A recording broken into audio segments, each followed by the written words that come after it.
29 janvier, Exode chapitre 1er, chapitre 2, chapitre 3. Voici les noms des fils d'Israël venus en Égypte avec Jacob et la famille de chacun d'eux. Ruben, Siméon, Lévi, Juda, Issachar, Zabulon, Benjamin, Dan, Nephtali, Gad et Azer. Les personnes issues de Jacob étaient au nombre de 70 en tout. Joseph était alors en Égypte. Joseph mourut ainsi que tous ses frères et toute cette génération-là. Les enfants d'Israël furent féconds et multiplièrent, ils s'accrurent et devinrent de plus en plus puissants, et le pays en fut rempli. Il s'éleva sur l'Égypte un nouveau roi qui n'avait point connu Joseph. Il dit à son peuple: voilà les enfants d'Israël qui forment un peuple plus nombreux et plus puissant que nous. Allons, montrons-nous habiles à son égard. Empêchons qu'il ne s'accroisse et que s'il survient une guerre, il ne se joigne à nos ennemis pour nous combattre et sortir ensuite du pays. Et l'on établit sur lui des chefs de corvée afin de l'accabler de travaux pénibles. C'est ainsi qu'il bâtit les villes de Python et de Ramsès pour servir de magasin à Pharaon. Mais plus on l'accablait, plus il multipliait et s'accroissait. Et l'on prit en aversion les enfants d'Israël. Alors les Égyptiens réduisirent les enfants d'Israël à une dure servitude. Ils leur rendirent la vie amère par de rudes travaux en argile et en briques et par tous les ouvrages des champs. Et c'était avec cruauté qu'il leur imposait toutes ces charges. Le roi d'Égypte parla aussi aux sages-femmes des Hébreux, nommées l'une Shifra et l'autre Puya. Il leur dit: quand vous accoucherez les femmes des Hébreux et que vous les verrez sur les sièges, si c'est un garçon, faites-le mourir. Si c'est une fille, laissez-la vivre. Mais les sages-femmes craignirent Dieu et ne firent point ce que leur avait dit le roi d'Égypte. Elles laissèrent vivre les enfants. Le roi d'Égypte appela les sages-femmes et leur dit: pourquoi avez-vous agi ainsi et avez-vous laissé vivre les enfants? Les sages-femmes répondirent à Pharaon: c'est que les femmes des Hébreux ne sont pas comme les Égyptiennes, elles sont vigoureuses et elles accouchent avant l'arrivée de la sage-femme. Dieu fit du bien aux sages-femmes et le peuple multiplia et devint très nombreux. Parce que les sages-femmes avaient eu la crainte de Dieu, Dieu fit prospérer leur maison. Alors Pharaon donna cet ordre à tout son peuple: vous jetterez dans le fleuve tout garçon qui naîtra et vous laisserez vivre toutes les filles. Chapitre 2. Un homme de la maison de Lévi avait pris pour femme une fille de Lévi. Cette femme devint enceinte et enfanta un fils. Elle vit qu'il était beau et elle le cacha pendant 3 mois. Ne pouvant plus le cacher, elle prit une caisse de jonc qu'elle enduisit de bitume et de pois. Elle y mit l'enfant et le déposa parmi les roseaux sur le bord du fleuve. La sœur de l'enfant se tint à quelque distance pour savoir ce qui lui arriverait. La fille de Pharaon descendit au fleuve pour se baigner et ses compagnes se promenèrent le long du fleuve. Elle aperçut la caisse au milieu des roseaux et elle envoya sa servante pour la prendre. Elle l'ouvrit et vit l'enfant. C'était un petit garçon qui pleurait. Elle en eut pitié et elle dit: c'est un enfant des Hébreux.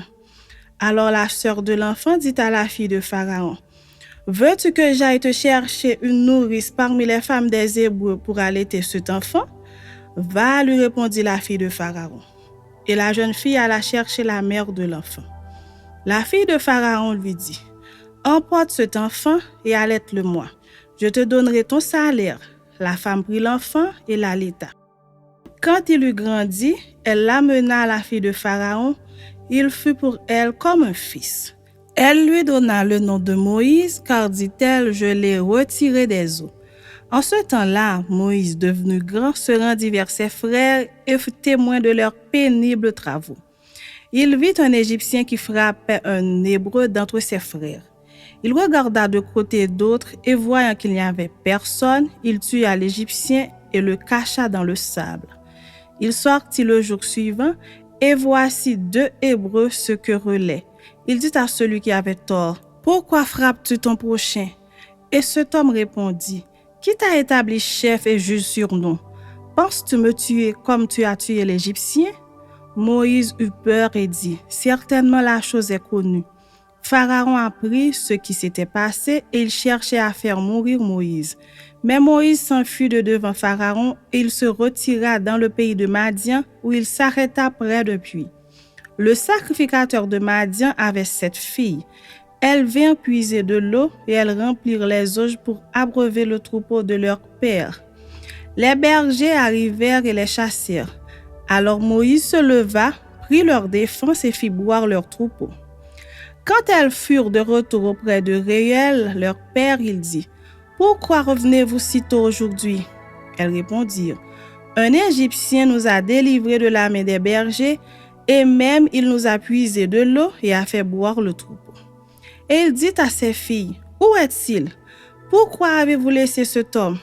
Appelez-le pour qu'il prenne quelque nourriture. » Moïse se décida à demeurer chez cet homme qui lui donna pour femme Séphora, sa fille. Elle enfanta un fils qu'il appela du nom de Gershon, car dit-il, « J'habite un pays étranger. » Longtemps après, le roi d'Égypte mourut et les enfants d'Israël gémissaient encore sous la servitude et poussaient des cris.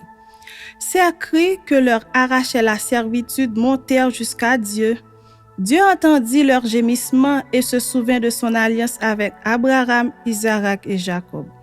Dieu regarda les enfants d'Israël et il en eut compassion. Chapitre 3.